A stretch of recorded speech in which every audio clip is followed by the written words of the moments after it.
Hello বন্ধুরা, welcome to কাবেরিস kitchen.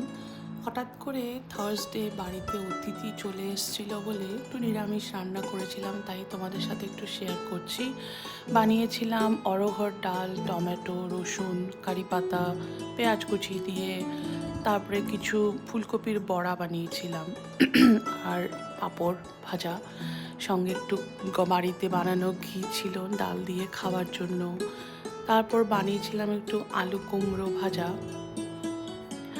আর সাথে ছিল পুঁই শাকের নানা রকম সবজি দিয়ে চচ্চড়ি বা ঝোল বলতে পারো, যেটা আমাদের বাড়িতে আমি খুব বানাই সময় পেলে। এই ছিল আমাদের মেনু। আর সাথে হাতে করা কিছু রুটি ছিল, সেটা ছবিটা তুলতে ভুলে গেছি। তো তোমরা বলো আমার এই থালিটা কেমন লাগলো, আমাকে একটু কমেন্ট করে জানাও। Thank you.